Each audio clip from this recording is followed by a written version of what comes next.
आणि देशाच्या संविधानाप्रमाणे आरक्षण हे समूहाला नसतं, ते व्यक्तीला मिळत असतं आणि त्या व्यक्तीने ते क्लेम करायचं असतं.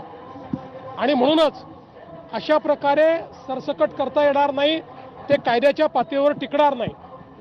आणि त्यांनी देखील काल ती भूमिका समजून घेतली, स्वीकारली आणि त्यांनी सांगितलं जर कायद्यात सरसकट बसत नसेल तर सरसकट करू नका. आणि मला असं वाटतं की त्यातनं हा जो काही एक स्टेलमेट होता तो स्टेलमेट मागे झाला आणि पुन्हा त्या संदर्भातल्या चर्चा मंत्रिमंडळ उपसमितीने केल्या, त्याचा GR तयार झाला, त्याच्यात काही बदल होते ते बदल आपण केले आणि तो GR देखील इश्यू झालेला आहे. आणि त्यासोबत इतरही काही अनुषंगिक मागण्या होत्या, त्या सगळ्या मागण्या मंत्रिमंडळ उपसमितीने त्या ठिकाणी मान्य केल्या. मराठा समाजाला लाभ होईल आणि बोलतो बोलतो बोलतो बोलतो काही करू नका. त्यामुळे एकूणच पहिल्यांदा तर मला श्री राधाकृष्ण विखे पाटील जे या मंत्रिमंडळ उपसमितीचे अध्यक्ष होते आणि मंत्रिमंडळ उपसमितीतील सर्व जे प्रमुख नेते आहेत त्या सर्वांचं, आमच्या मंत्र्यांचं अतिशय मनापासून अभिनंदन करायचं आहे की त्यांनी सातत्याने बसून एकेका गोष्टीचा अभ्यास करून मोठ्या प्रमाणात चर्चा करून त्या ठिकाणी हा मार्ग काढलेला आहे. आणि आता हा मार्ग निघाल्यामुळे मुळातच जे मराठवाड्यात राहणारे आमचे मराठा समाजाचे लोक आहेत यांचा कधी काळी त्यांच्या रक्तनात्यातल्या कोणाचाही कुणबी म्हणून उल्लेख झाला असेल तर त्यांना आपल्याला नियमाने ते सर्टिफिकेट देता येतं.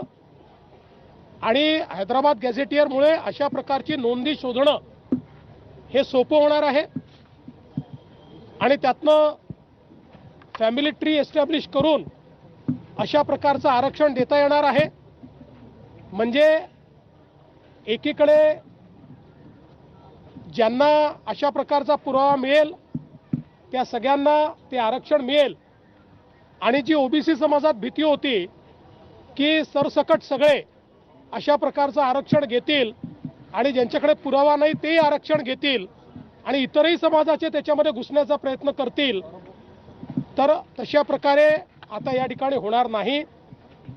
ज्यांचा खरा क्लेम आहे पण कागदपत्रांच्या अभावी त्यांना तो क्लेम मिळत नव्हता, अशा मराठा समाजाच्या लोकांना आता याचा फायदा मिळणार आहे. त्यामुळे मला असं वाटतं की एक मराठा समाजाकरता अतिशय चांगला निर्णय आणि विशेषतः हा सगळा प्रश्न सर्वाधिक मराठवाड्यामध्ये होता, कारण मराठवाड्यात रेकॉर्ड्स नाही आहेत आणि म्हणून मराठवाड्याकरता हा प्रश्न अत्यंत महत्त्वाचा होता आणि मराठवाड्यातनं इतरही भागांमध्ये राहायला गेलेले जे लोक आहेत त्यांच्याकरता महत्त्वाचा होता.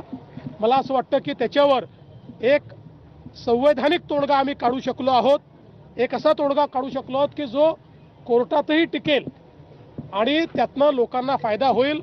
आणि म्हणून मला असं वाटतं की मी स्वतःही मंत्रिमंडळ उपसमितीच्या कामावर समाधानी आहे. त्यांनी उत्तम काम या ठिकाणी केलेलं आहे, मी त्यांचं अभिनंदन करतो.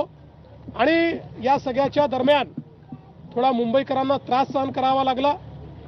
खरं म्हणजे त्या संदर्भात मुंबईकरांची दिलगिरी देखील मी व्यक्त करतो की जो काही त्रास त्यांना सहन करावा लागला आहे. पण मला असं वाटतं की शेवटी एक चांगला निर्णय या ठिकाणी आपण घेतला आहे. दिवस त्या ठिकाणी तुम्ही होतात, लक्ष ठेवून GR वेळेवरती आले आणि पूर्णपणे व्यवस्थित सगळं झालं आणि तुमच्या नावानं पुन्हा एकदा तुमच्या नावानं झालं की मराठा समाजाला तुम्हीच न्याय देण्याचा प्रयत्न केला आणि सोशल मीडियावर सुद्धा तुमच्या नावानं हे येत आहेत की तुमच्याच हस्ते हे झालंय. अभिनंदन केलं. बघा मी एक गोष्ट सांगतो की सातत्याने राजकारणामध्ये टीकाही सहन करावी लागते आणि लोक तुमचं स्वागत देखील करतात. जेव्हा टीका झाली त्याही वेळेस मी विचलित झालो नाही, कारण माझ्यासमोर एकच ध्येय होतं की समाजाला न्याय द्यायचा आहे आणि तो न्याय देताना दोन समाज एकमेकासमोर येणार नाहीत, दोन समाजामध्ये तेढ निर्माण होणार नाही, दोन समाजामध्ये याला दिलं म्हणून त्याच्यात अन्यायाची भावना तयार होणार नाही. अशा प्रकारचा निर्णय आपल्याला करावा लागेल कायदेशीर निर्णय करावा लागेल आणि म्हणून या संदर्भात जे जे काही कायदेशीर आहे त्याचा सगळा अभ्यास करून आम्ही हा निर्णय घेतलेला आहे.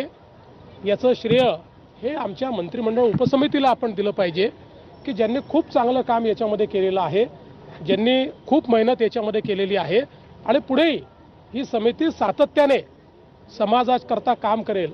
मी एक गोष्ट आपल्याला निश्चितपणे सांगतो, मला दोष दिले, शिव्या दिल्या तरीही मी समाजाकरता काम कालही करत होतो, आजही करतो आणि उद्याही करत राहील. मराठा समाज असो, ओबीसी समाज असो की महाराष्ट्रातला कुठलाही समाज असो, प्रत्येक समाजाकरता काम करणं हे माझं मी कर्तव्य समजतो. त्या कर्तव्यात कधी शिव्या मिळतात, कधी तुम्हाला फुलांचे हार देखील मिळतात.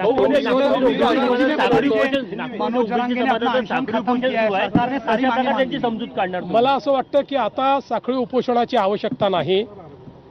जो काही ओबीसी समाजामध्ये एक समज तयार झाला होता की त्यांचं आरक्षण काढून दुसऱ्या कोणाला तरी देण्याचा प्रयत्न होणार आहे, असं कुठेही झालेलं नाही. त्यामुळे मला असं वाटतं की आता ओबीसी समाजाने देखील या संदर्भात आता सगळी आंदोलनं ही परत घेतली पाहिजेत आणि मी त्यांनाही आश्वस्त करतो की जोपर्यंत हे सरकार आहे तोपर्यंत दोन समाजांना एकमेकासमोर आणणं, त्यांच्यात तिढा निर्माण करणं, एकाचं दुसऱ्याला, दुसऱ्याचं तिसऱ्याला करणं हे आम्ही कधीच करणार नाही. आमच्याकरता महाराष्ट्राची सामाजिक वीण, महाराष्ट्राचं सोशल फॅब्रिक हे अत्यंत महत्त्वाचं आहे.